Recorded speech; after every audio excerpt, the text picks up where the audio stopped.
Hello, I will be right up. Now, what can I do for you? Good day, sir. I'm a stranger in this land. What can you tell me about the land of the Green Isles? That is quite a question, young man.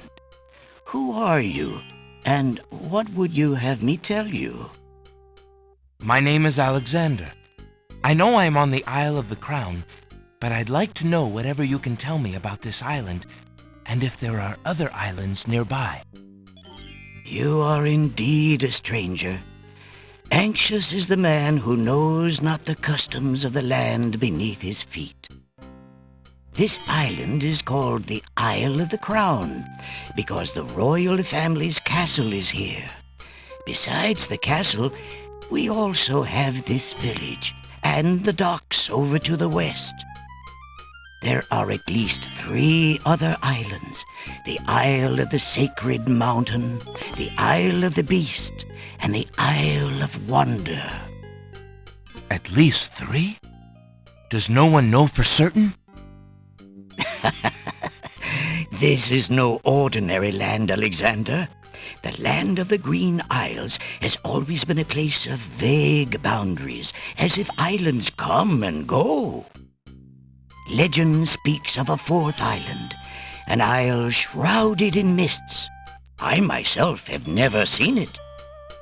Then, too, the land of the Green Isles is said to exist on the boundaries of this world and the next.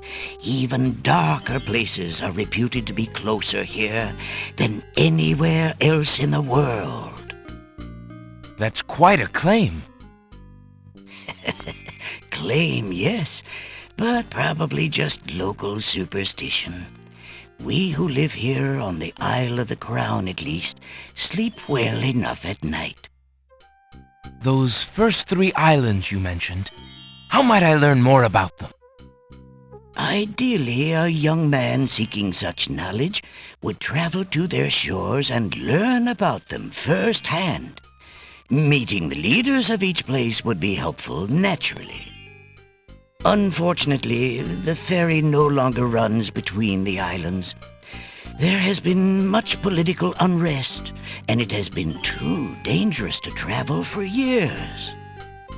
Perhaps the ferryman can tell you more. He has little enough to do these days. And if you haven't been there already, you might seek an audience at the castle. Thank you kindly, merchant, for all your good advice. Ah, but advice is free, Alexander. Making use of it costs much more. How fare you, merchant? Business could be better. Too many people are losing interest in reading these days. It is a sign of the times. Thinking of Cosima, Alexander decides to leaf through one of the volumes of love poetry. He reads, "Thy hair, thy lips, thy beauteous face, and all thy studied female grace have won for thee anon a place within this broken breast." Not bad. And another. "Upon the shore the lilies bend, untouched by worldly care, where shadow they her earthly bed, oh, that she were not there." Yikes. And another. "What was it when I looked at you? What power has chained me through and through, and binds my heart with links so tight I cannot live without the sight of you? What nameless thing has captured me, and made me powerless to flee? What thing is it without a name that brings my mind e'er back the same to thee? The name of love cannot apply. Its commonness does not decry the haunted, hunted, painful cry that my heart makes for you, that e'er my soul eternal makes for you." A little close to home, that one. Alexander returns the love poem book to the shelf.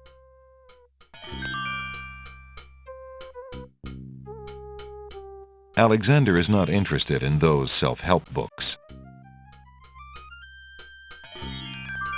Alexander picks up the fallen page. It's the love poem he particularly liked. It must have fallen out of the poetry book. I see that old volume has lost another page. You may keep it if you like, sir. I have glued the stubborn thing back in place 2 times already. I do rather like it.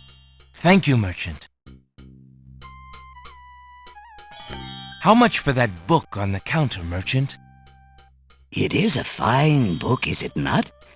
I obtained it from the estate of the one and only magician this kingdom has ever had. Poofed himself into an aardvark in the end, or so I heard. I never found the spells all that useful myself, but then I lead a boring life. I tell you what, if you can find another rare book, something a bit more marketable, I might be willing to exchange the spelled book for it.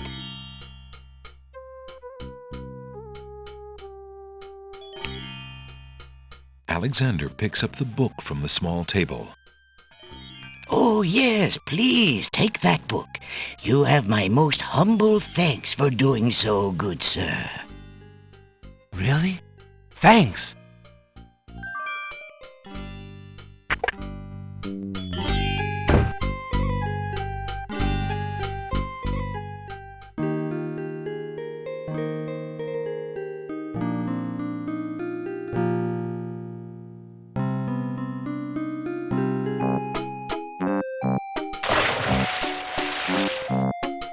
Hey, stranger, come join me. The water is wonderful, and I can show you the way to the next island. Good day. I'm Alexander. What are you doing in the sea? What does it look like I'm doing? I'm swimming. I mean, come join me. The water's wonderful. I can show you the way to the next island.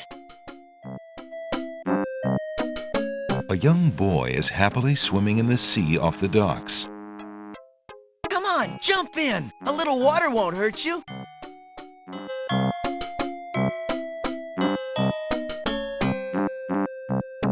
What are you waiting for? I said I'd show you how to get to the next island, didn't I?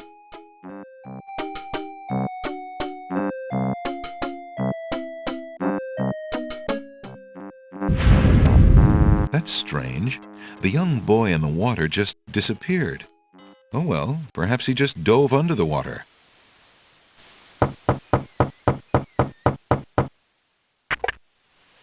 Yeah, what do you want? Alexander promises himself that he will not go home until he has determined what Casima's feelings are for him, and if she needs his help. Alexander Excuse me. My name is Alexander. The owner of the bookshop in the village told me you might be able to help me. I hear you used to run this ferry for the islands. I'd like to talk to you if you have a moment. You say old Allie sent you? I can't see why. The ferry's not running, you know. I understand.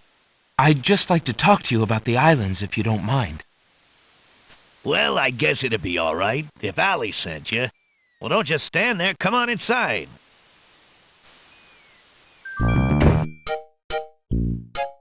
What is it you wanted to talk about, young man?